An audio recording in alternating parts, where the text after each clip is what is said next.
பிரியமானவர்களே, இந்த அருமையான ஓய்வு நாளிலும் தேவ செய்தி கேட்க வந்த உங்கள் ஒவ்வொருவரையும் இயேசுவின் இணையற்ற நாமத்தினாலே அன்பின் வாழ்த்துக்கள். இந்த நாளிலும் தேவ கிருபை நம்ம நடத்தி கொண்டிருக்கிறது. நாம் நிர்மூலமாகாதிருப்பது தேவனுடைய கிருபையே. ஆமென். கர்த்தர் வார்த்தைகளை கொடுக்கிறார், அனுதினமும் நம்மை நடத்தி கொண்டிருக்கிறார். பாருங்க, ஒவ்வொரு வாரமும் தேவ பிரசன்னத்தினாலும் தேவனுடைய வார்த்தையினாலும் நீங்கள் நிரப்பப்படுவதற்காக நான் தேவாதி தேவனுக்கு நன்றி செலுத்துகிறேன். இந்த நாளிலும் தேவ வசனத்துக்கு நேராக போவதற்கு முன்பதாக கண்களை மூடி நாம் ஜெபிப்போம். அன்பு ரட்சகா, இந்த அருமையான ஓய்வு நாளிலும் ஆண்டவரே, உம்முடைய தேவ செய்தி கேட்க வந்த ஒவ்வொரு பிள்ளைகளையும் நீர் ஆசீர்வதிப்பீராக. தேவரே, உம்முடைய பலத்த கரத்துக்குள்ளாக பிள்ளைகளை பத்திரப்படுத்துவீராக, பாதுகாத்துக் கொள்வீராக. எல்லா நாச மோசங்களுக்கு விலக்கி காத்தருளுங்க. இந்த நாள்ல இந்த பிரசங்கத்தை கேட்கும்படியா ஆண்டவரே சூழ்நிலைகளை வாய்க்க பண்ணுங்க, ஆசீர்வதிங்க. இந்த சத்தியத்தை இந்த பிள்ளைகளை அறிந்து கொள்ளட்டும். ஆண்டவரே, இந்த சத்தியத்தின்படி நீர் விடுதலையாக்கி வழி நடத்தும். தொடர்ந்து காத்துக்கொள்ளும், எங்களை வழி நடத்தும். இயேசுவின் நாமத்திலே ஜெபிக்கிறோம் நல்ல பிதாவே. ஆமென். ஆமென். ஹல்லேலூயா, ஹல்லேலூயா. கர்த்தர் நல்லவர். இந்த நாளிலும் வேத வசனத்துக்கு நேராக நம்முடைய கவனத்தை திருப்புவோம். யோவான் 6ஆம் அதிகாரம் 65வது வசனம் 66வது வசனத்தை நாம் வாசிப்போம். யோவான் 6ஆம் அதிகாரம் 65, 66 வசனங்களை வாசிப்போம். ஒருவனின் பிதாவின் அருளை பெறாவிட்டால் என்னிடத்துக்கு வரமாட்டான் என்று இது நிமித்தமே உங்களுக்கு சொன்னேன் என்றார். அது முதல் அவருடைய சீஷரில் அநேகர் அவருடன் கூட நடவாமல் பின்வாங்கி போனார்கள். ஆமென். ஹல்லேலூயா, ஹல்லேலூயா. இந்த நாட்களில் இந்த வேத வசனத்தை இன்றைக்கு நாம் அறிந்து கொள்ளும்படியாக கர்த்தர் நமக்கு கிருபை கொடுத்திருக்கிறார். ஏன்னா இந்த இடத்துல இயேசு கிறிஸ்துவும் அவருடைய சீஷர்களோடு கூட சில காரியங்களை பேசிக் கொண்டிருக்கிறார். அநேகர் சீஷர்களாய் மாறிக்கொண்டிருக்கிற காலகட்டம். அப்பொழுது கர்த்தர் நிறைய காரியங்களை அவரோடு கூட பேசிக்கிட்டே இருக்கும்போது சில பேர் என்ன நினைக்கிறாங்க அப்படின்னா, இது ரொம்ப கடினமான உபதேசமா இருக்கு, இதுல நம்ம எப்படி டிராவல் பண்ண முடியும் என்று யோசிக்க ஆரம்பித்துட்டாங்க.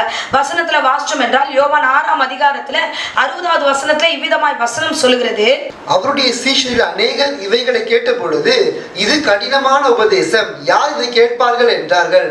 ஆமென். பாருங்க, வசனத்துல ரொம்ப திட்டமாய் சொல்லப்படுகிறது. இயேசு கிறிஸ்து சொல்லுகிற உபதேசங்கள் அது கடினமா இருக்கிறது என்று சீஷர்களாய் சேர வந்தவர்கள், நான் ஆண்டவருக்காக வாழுகிறேன், ஆண்டவருக்காக ஓடுகிறேன், ஆண்டவருக்காகவே நான் நிற்பேன் என்று வந்த சீஷர்கள் இது கடினமான உபதேசமா இருக்கு, இயேசு சொல்வதெல்லாம் நம்மளால செய்ய முடியாது, எப்படி நான் இந்த காரியத்தை நான் எப்படி செய்ய முடியும்? சோ வீட்டை விட்டு வா என்று சொல்லுகிறார், இல்ல பரிசுத்தமாய் வாழணும்னு சொல்லுகிறார், இன்னும் நேர்த்தியாய் வாழணும்னு சொல்லுகிறாரு. சில காரியங்கள் அவர் சொல்லுவது எனக்கு கடினமா இருக்கிறது என்று சொல்லி அநேகர் அவரை விட்டு கடந்து சென்றார்கள். அல்லேலூயா. அதுக்குதான் முதல்ல இயேசு கிறிஸ்து சொல்கிறார், என் பிதா அருளப்பட்டால் வழியே யாரும் என் பின்னாடி வர முடியாது என்பதை அவர் திட்டமாய் சொல்லுகிறார்.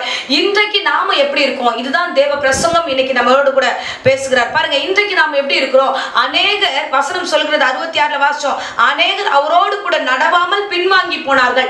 அநேகர் கிறிஸ்துவை பின்பற்றி வந்தவர்கள் தான் அவர்கள் அப்படியே திரும்பி போகிறார்கள். எதுக்கு போகிறார்கள்? கடினமான உபதேசம், என் தேவனால பின்னாடி என்னால போக முடியாது என்பதை அவர்கள் சொல்லுகிறார்கள். ஏன் கடினமான உபதேசம்? ஏன் இந்த அவர்கள் விட்டு செல்லுகிறார்கள் என்றால், எதிர்பார்த்த காரியம் நடக்காத பொழுது, எதிர்பார்த்த சூழ்நிலைகள், சில கிரியைகள் அவங்க வீடுகளில் ஆத்துமாக்குள்ள நடக்காத பொழுது, சிலர் அவர்கள் விரும்பின காரியம் நடக்காத பொழுது, இந்த விதமான காரியம் நம்ம பார்க்கிறோம். இந்த காலகட்டத்திலே அநேக இடங்களை நம்ம பார்க்கிறோம். சோ விசுவாசத்தோட நிறைய பேர் சர்ச்சுக்கு வருவாங்க. நிறைய பேர் இயேசு எனக்கு நான் ரொம்ப பிடிக்கும், இயேசுவை நோக்கி நான் வருகிறேன், ஆண்டவர் என்னை நடத்துவார் என்று விசுவாசத்தோடு வருகிறாங்க. முதல் அற்புதத்தை பெற்றுக் கொள்கிறார்கள். அடுத்த அற்புதங்களுக்கு நேராக அவங்க எதிர்பார்க்கறது நடக்கலன்னு போது அவர்கள் பெற்றுக்கொண்ட முதல் காரியத்திலே, பெற்றுக்கொண்ட அந்த ரட்சிப்பின் முதல் படிக்கட்டிலே நின்றுட்டு யோசிக்கிறாங்க, இல்ல இதுக்கப்புறம் தொடர்ந்து போக முடியாது, வயசான காலத்துக்கு அப்புறம் போய்க்கலாம், இப்ப வேண்டாம்னு சொல்லிட்டு அநேகர் பின்மாற்றமாய் போவதை அநேக காலங்களில் நம்ம அறிந்திருக்கிறோம். அல்லேலூயா. சோ இவ்விதமாக பின்மாற்றமாய் போவதற்கு சில காரியங்கள் நேருவதை பார்த்து இயேசு கிறிஸ்து ரொம்ப வேதனையோடு கூட இருக்கிற அந்த 12 சீஷர்களை பார்த்து அவர் கேட்கிறார். என்ன கேட்கிறார் என்றால், வாசிப்போம் 67வது வசனத்தை நாம் வாசிப்போம். அப்பொழுது இயேசு 12 நோக்கி, நீங்களும் போய்விட மனதா இருக்கிறீர்களோ என்றார். பாருங்க, எவ்வளவு வேதனையோடு கர்த்தர் கேட்கிறார், நீங்களும் போய்விட மனதா இருக்கிறீர்களோ? ஆமென். அல்லேலூயா. அன்பு பிள்ளையே, கர்த்தரிடத்துல எந்த சூழ்நிலையானாலும் சரி பொறுமையாய் காத்திருங்க. நிச்சயமாய் கர்த்தர் நிறைவேற்ற வல்லவராய் இருக்கிறார். இந்த நாட்களில் நீங்கள் நினைத்த காரியம் நிறைவேறாதது போல காணப்படலாம், ஆனா அதற்கு பின்பதாக பெரிய காரியம் இருக்கு. பெரிய காரியத்துல கர்த்தர் உங்களை நடத்துவார். அதற்காக சில வேலைகளில் அமைதியா இருப்பது உண்டு. ஆனா அதனால நம்ம கிறிஸ்துவை விட்டுட்டு கடந்து போக கூடாது. பாருங்க, கூட வந்தாங்க, அநேகர் வந்தாங்க, நான் கர்த்தருக்காக வர, கர்த்தருக்காக ஊழியம் செய்யற, இயேசுக்காக நான் உயிரோடு வாழ்ந்து பெரிய காரியங்களை காரியங்களை செய்வேன் என்று சொல்லி வந்தவர்கள் இன்றைக்கு அந்த சீஷர்கள் தான் பின்னிட்டு போகிறார்கள். ஹல்லேலூயா. அன்பு பிள்ளையே, நாம் அந்த விதமாய் பின்னிட்டு போகாதபடிக்கு நாம் கர்த்தருக்குள்ளாக கடந்து செல்வோம். பாருங்க, ஆண்டவர் இயேசு இந்த வேளையில வேதனையோடு கேட்கிறார், நீங்களும் போய்விட மனதா இருக்கிறீர்களோ? ஹல்லேலூயா. ஒருவேளை நீங்கள் நினைத்த காரியம் நடைபெறலனா, இந்த பிரசங்கத்தை ஒருவேளை நீங்க கேட்டுக்கிட்டு இருந்தீங்கன்னா பொறுமையா இருங்க.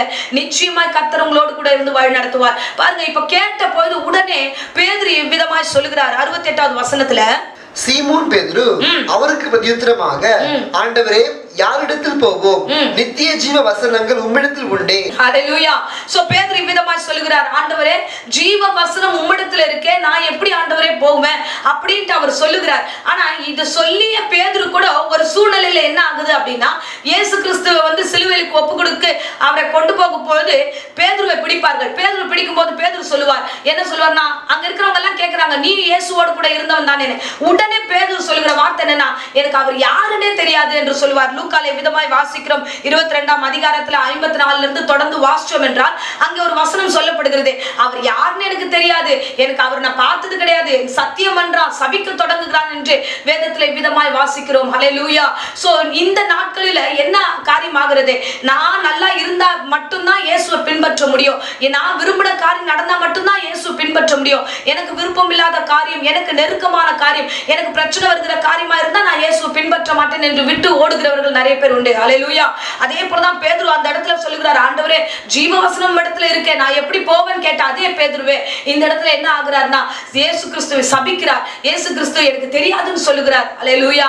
அன்பு பிள்ளையே, இந்த நிலைமை நமக்கு வேணாம். ஆனா இந்த இடத்துல பேதுரு கடைசியில மனம் மாறுகிறார். அவர் மனம் வருந்தி, ஆண்டவரே, நான் பண்ணது தப்பு, ஏன்னா இயேசு கிறிஸ்து ஏற்கனவே சொல்லியிருப்பார், நீ 3 முறை என்னை மறுதலிப்பா என்று. ஆகையால மறுபடியும் அவன் மனம் கசந்து, ஐயோ, ஆண்டவர் சொன்னது நடந்துருச்சே அப்படின்னு மனம் கசந்து அவன் திரும்ப வருகிறான். ஹல்லேலூயா. அன்பு பிள்ளைகளே, இந்த வேளையில நாம எங்க நிக்கிறோம், எந்த சூழ்நிலை இருக்கிறோம், கர்த்தரை நோக்கி தான் ஓடிக்கொண்டிருக்கோமா, ஆண்டவருக்கு பின்னதாக தான் நிற்கிறோமா, இல்ல மனுஷருக்கு பின்பதாக ஓடுகிறோமா? நாம இதை ரொம்ப தெளிவா இந்த நாட்களில் நாம் அறிந்து கொள்ள வேண்டும். இது உபத்திரவ காலம், கடைசி நாட்களில் நம்ம கடந்து வருகிறோம். நாம் நினைக்காத சில விஷயங்கள் எல்லாம் நடந்து கொண்டிருக்கிறது.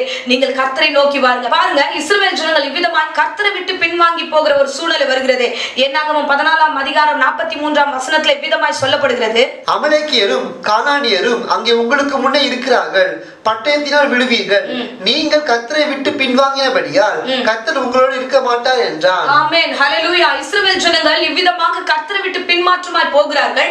போகும்பொழுது ஆண்டவர் இந்த இடத்துல ரொம்ப திட்டமாய் சொல்கிறார், என்னன்னா, உங்களுக்கு எதிரடியாய் பிசாசான கிரியைகள் நிறைய காரியங்கள் இருக்கு, நிறைய ஜனங்கள் இருக்காங்க, உங்களை வீழ்த்துவதற்காக, உங்களை வெட்டுவதற்காக, உங்களை கீழே தள்ளுவதற்காக, உங்களை பாவத்துக்கு நேரா நடத்துவதற்காக நிறைய பேர் காத்துட்டு இருக்காங்க. நீங்க கர்த்தரை விட்டு போனதுனால நீங்கள் விழுந்து போவீர்கள் என்று ஒரு எச்சரிப்பின் சத்தத்தை இந்த வேளையில கொடுக்கிறார். ஹல்லேலூயா. நாம பின்மாற்றமாய் போகும்பொழுது ஒரு காரியத்தை அறிந்து கொள்ள வேண்டும், இந்த உலகத்தின் காரியங்கள் மோசமான சூழ்நிலையில் இருக்கிறது. பிசாசானவன் கர்ஜிக்கிற சிங்கம் போல எவனை விழுங்கலாமோ என்று சுற்றி கொண்டிருக்கிறான். ஒரே ஒரு நிமிஷம் நீங்கள் விட்டு கர்த்தரை விட்டு வெளியே போகும்போது, சபையை விட்டு வெளியே போகும்போது, தேவனை விட்டு வெளியே போகும்போது நீங்கள் தேவையில்லாத காரியங்களை மாற்றிக் கொள்வீர்கள். ஹல்லேலூயா. சோ நீங்கள் ஒரு விஷயத்தை திட்டமாய் தெரிந்து கொள்ள வேண்டும், கர்த்தரோடு கூட இருந்தால் கர்த்தர் உங்களோடு இருப்பார். ஆமென். ஹல்லேலூயா. நம்முடைய ராஜா ரொம்ப இரக்கம் உள்ளவர், கர்த்தர் மிகவும் மனதுருக்கம் உள்ளவர். பாருங்க, இவ்விதமான வார்த்தை சொன்னாலும் அவர் இறங்கி வருகிறார். அவர் இறங்கி வந்து நம்மளோடு கூட பேசுகிறார். 1 சாமுவேல் 12ஆம் அதிகாரம் 20வது வசனத்துல இவ்விதமாய் சொல்லுகிறார். வாசிப்போம். அப்பொழுது சாமுவேல் ஜனங்களை நோக்கி, பயப்படாதீங்கள், நீங்கள் இந்த பொல்லாப்பை எல்லாம் செய்தீர்கள், ஆகிலும் கர்த்தரை விட்டு பின்வாங்காமல் கர்த்தரை உங்கள் முழு இருதயத்தோடும் சேவியுங்கள். ஆமென். ஹல்லேலூயா. பாருங்க, நீங்க பயப்படாதீர்கள். ஒருவேளை நம்ம எங்க பயந்துருவோமோ, சோ ஆண்டவர் கொடுக்கிற வார்த்தைகளா வித்தியாசமா இருக்கிறது. சோ நீங்க வந்து கர்த்தரோடு இருந்தா உங்களோடு இருப்பார், பேசிக்கொண்டே இருந்து வந்த ஆண்டவர் இந்த வேளையில சொல்லுகிறார், இஸ்ரவேல் ஜனங்கள் இப்படி எல்லாம் கடந்து வராங்களேன்ட்டு. ஆனாலும் கர்த்தர் சொல்றாரு, நீ பின்வாங்கி போகாதபடிக்கு முழு இருதயத்தோடு கர்த்தரை நீ சேவித்தபடினால கர்த்தர் உங்களோடு இருப்பார். ஆமென். ஒருவேளை பின்மாற்றமாய் போகும்போதுதான் அமலேக்கியர்கள் காத்திருக்கிறார்கள், பிரச்சனைகள் காத்திருக்கிறது. ஆனா நீ பின்வாங்கி போகாமல் கர்த்தரை முழு இருதயத்தோடு மறுபடியும் தேடி வருவீர்கள் என்றால் நிச்சயமாய் கர்த்தர் உங்களை நடத்துவார். அதுதான் அவர் சொல்லுகிறார், நீங்க முன்னதாக எப்படி இருந்தீங்கன்னா பொல்லாப்பை செய்தீர்கள், முதல்ல விட்டு போக ஏதுவான மனது இருந்தது. ஒருவேளை அந்த பிரசன்னத்தை கேட்பதற்கு முன்பதாக உங்களுக்கு ஒரு யோசனை இருக்கும், என்ன ஆண்டவர் நமக்கு எதுவுமே செய்யலையே, நம்ம ஏன் இதை பின்பற்றணும், நம்ம ஏன் இப்படி வரணும், நம்ம ஏன் இந்த பிரசங்கத்தை கேட்கணும், எதுக்காக நம்ம இந்த காரியத்தை நம்ம பார்க்கணும்னு சொல்லிட்டு ஒருவேளை நீங்க யோசிச்சுட்டீங்கன்னா இன்னைக்கு கர்த்தர் உங்களோடு பேசுகிறார். இல்ல, அந்த பொல்லாத காரியத்தை செய்யாதீங்க, கர்த்தரோடு பின்தொடர்ந்து வாங்க, அவரை விட்டு போகாதீங்க, அவர் உங்களோடு இருப்பார். கர்த்தரை எப்படி எடுத்திருக்கார் தெரியுமா? தம்முடைய ஜனமாக உங்களை எடுத்திருக்கிறார். தொடர்ந்து வாசிச்சோம் என்றால் வசனத்துல வாசிக்கிறோம், விலகி போகாதிருங்கள், கர்த்தர் உங்களுக்காக பெரிய காரியங்களை செய்வார். அந்த 21வது வசனத்துல விதமாய் சொல்லுகிறது, விலகி போகாதிருங்கள், மற்றபடி பிரயோஜனமற்றதை ரட்சிக்க கூடாது இருக்கிறதெல்லாம் நோக்கி போகாதீங்க, கர்த்தரை நோக்கி தொடர்ந்து வாங்க. கர்த்தரை நோக்கி நீங்கள் வரும்போது நீங்கள் சொந்த ஜனமாய் இருப்பீர்கள். ஆமென், அல்லேலூயா. சங்கீதத்திலே விதமாய் வசனம் சொல்லுகிறது 44:19, எங்கள் இருதயம் பின்வாங்கவும் இல்லை, எங்கள் காலடி உம்முடைய பாதையை விட்டு விலகவும் இல்லை. ஆமென், அல்லேலூயா. சோ இவ்விதமாக தேவனை நோக்கி பின்வாங்காதபடிக்கு நாம் முன்னேறி செல்வோம். ஆமென், அல்லேலூயா. எந்த சூழ்நிலையிலும் நம்ம எந்த காரியமானாலும் எதிரடையாய் வருகிற எந்த விஷயமானாலும் கர்த்தரை விட்டு போகாதீங்க. பிரச்சனைகள் என்னவானாலும் கர்த்தரை விட்டு போகாதீங்க, நீங்க முன்னேறி செல்லுங்க. பாருங்க, ஆரம்பத்துல இயேசு கிறிஸ்து சொன்னாரே, சோ நீங்க என்னை விட்டு பிரிஞ்சு போயிடுவீங்களா, என்னை விட்டு விலகி போயிடுவீங்களா, சோ நீங்களும் பின்மாற்றமாய் போய்விடுவீங்களோ, என்னை விட்டு கடந்து போவீங்களோ என்று பல விதமான காரியங்களை இந்த வார்த்தைகளை எடுத்துக்கொள்ளலாம். அவர் வேதனையோடு சொன்ன அந்த வார்த்தைகளை சொல்லுகிறேன் பாருங்க. அப்பொழுது பேதுரு சொன்னானே, ஆண்டவரே நான் எப்படி போவேன் என்று சொல்லி அந்த இடத்துல அவன் நின்ற காரியத்தை ஒப்பு கொடுக்கிறோம். கடைசியாக பேதுரு வந்தார். அதே சீஷர்கள் கூடவே இருந்த யூதாஸ் இந்த வேளையில் நம்ம பார்க்கிறோம். யூதாஸ் பின்மாற்றமாய் போனான், அவன் திரும்பி வரவே இல்லை. அல்லேலூயா.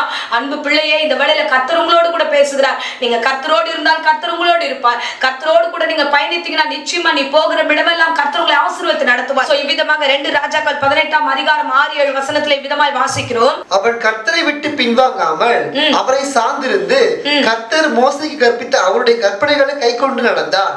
ஆகையால் கர்த்தர் அவனோடு இருந்தார். அவன் போகிற இடம் எங்கும் அவனுக்கு அனுகூலமாயிற்று.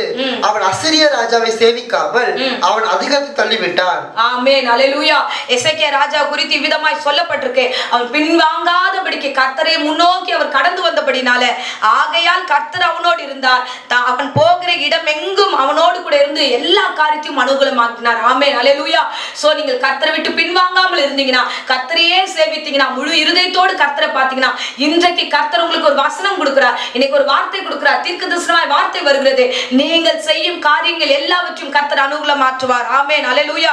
அனுகூலமான சூழ்நிலைகள் உங்களுக்கு உண்டாகும், எல்லாமே ஆசீர்வாதமாக உண்டாகும். கர்த்தர் இவ்விதமாய் உங்களை ஆசீர்வதித்து நடத்துவார். அல்லேலூயா.